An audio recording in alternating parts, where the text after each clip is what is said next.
This is Dave Palumbo with RX Girl Training here with Dana Linn Bailey. We're going to be doing a little off-season Isolator shoulder training.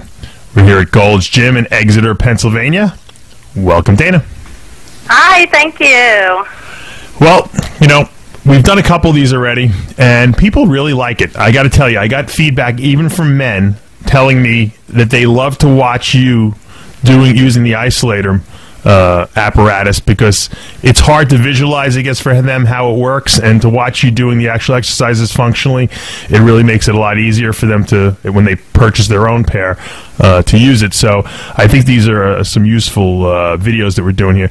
Let's talk a little bit about what you're preparing for. What's coming up for you this year in 2011? Well, I'm going to be doing the new physique division. I believe the first show is Junior USA. In May. Yeah, May 21st or something around there. So I'm going to start preparing for that pretty soon after this nice Christmas break, eating cookies. And so one of these days I'm going to start looking at what I eat. I don't believe you're eating cookies because you got abs, you got ripped, you were just flexing your pecs. No way. This video is actually like 2 days after like Christmas. So unbelievable. But I work out hard. I mean, I don't really miss too many days, so I think it all evens out for me. Now, how many weeks will you diet for this physique competition?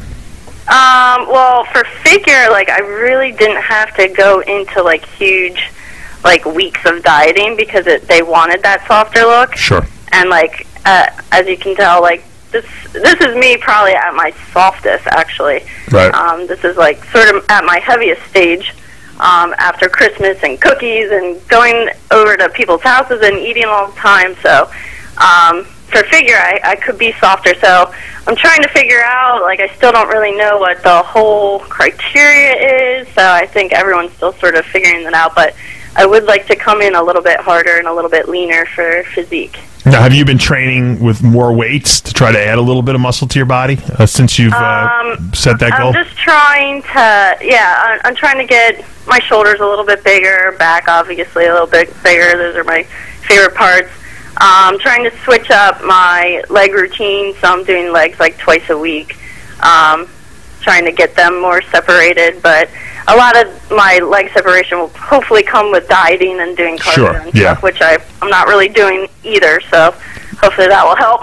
Now, I think you're the first woman, figure, we can call you physique, competitor that I've seen doing side laterals with dumbbells. Talk to me why you like these particular movements. Is this just because you like the old basic hardcore movements? I love it. I usually will even warm up with that before I even get to the presses. But I love side laterals. I mean, you can feel it. It's a basic movement that everyone knows, and I mean, everyone wouldn't keep doing it if it didn't work. I love them. And I usually keep the weight in front of me so you get a little more pull from the rear delts, too. Mm. Now, I noticed that you're kind of supersetting. You're kind of doing like a laying. Yeah, I do these sort of back-to-back. So there's some hidden rear delts, a little bit of traps, and obviously it is going to hit your back a little bit more here. But I do love this movement on the bench because it lessens the swing. But most of the time I do rear delts. You'll see later on with the Isolator, and you can totally see a difference where it's mostly hitting just your shoulders. Rear delts is hard to hit by itself. Sure. Now, you're strapping into this Isolator here, which is what I was waiting for. This is my change of the routine. Now, I notice you do incorporate free weight movements with the Isolator movement. So why wouldn't you just do one or the other? You can do one or the other. Some weeks I will just use like traditional training with my hands, and then the next week maybe just the Isolator.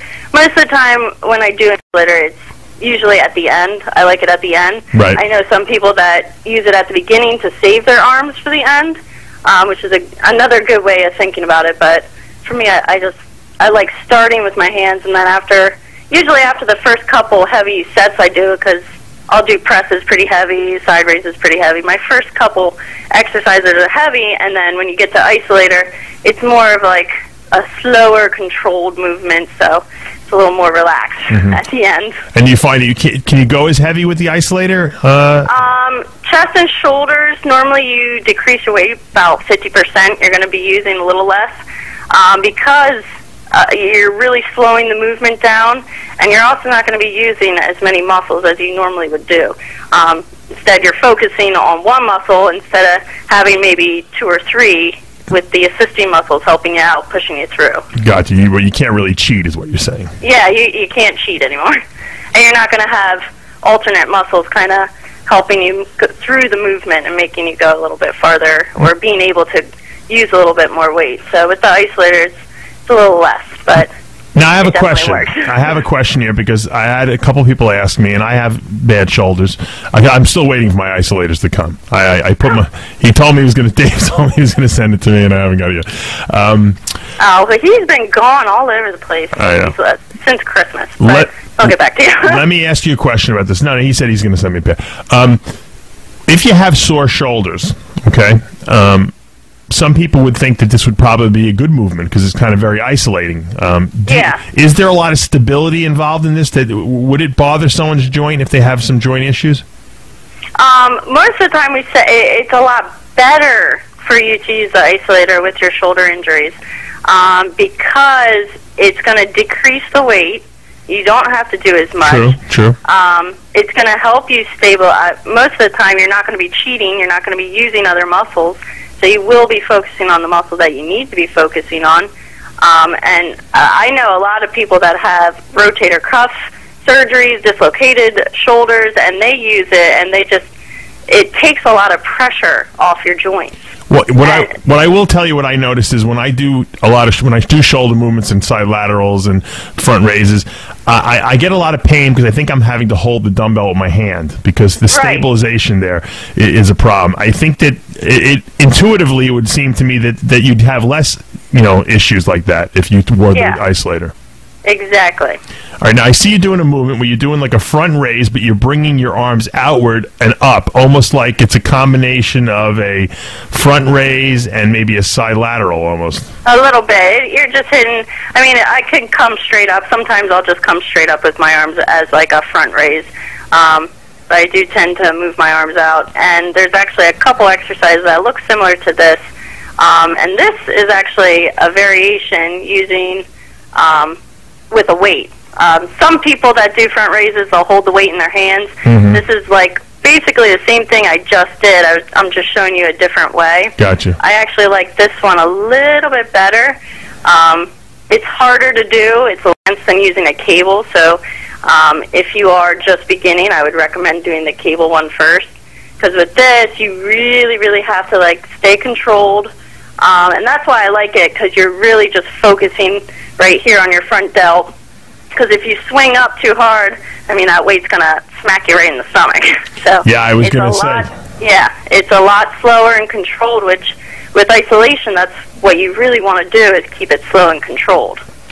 Yeah, it looks dangerous that weight if it starts gaining a little momentum if you start moving it too quickly. And here, like, same thing, like if you're doing a front raise, a lot of people, they'll kind of swing into it and use their back a little bit more.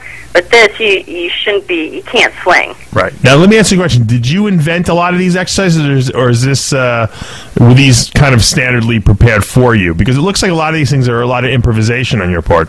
Oh, yeah. We were, like, making up exercise. When I get to the rear delt one, I'm going to be sitting on a back row machine, and we changed it into, like, a rear delt.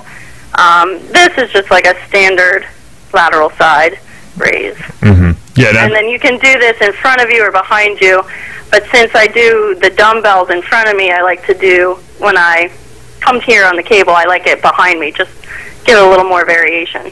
Now, you see, this movement I would like, and I'm going to tell you why, because I can't do, like, for me to get a cable and to do side laterals, my shoulder hurts way too much. But if I get on a machine and just put my arm on the pad and push, it's fine. This is similar. Would be exactly the same. Right. This is exactly the same movement. It's like I have the pad on my elbow and I'm just lifting up. And I think that this is, especially if you have shoulder joint issues, this exercise is phenomenal, it looks like.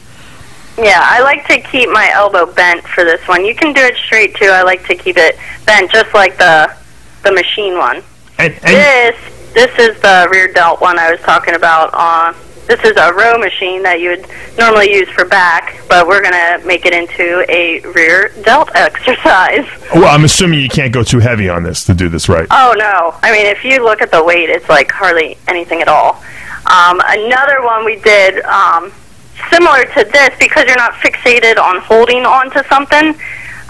Normally, like, you have a bar and you have to hold on to it, Sure. so you only have one or two ways that you can pull it. This, just changing your arm placement. If I brought my arms a little farther down, you're going to be hitting different parts of your back, different parts of your shoulder. Right.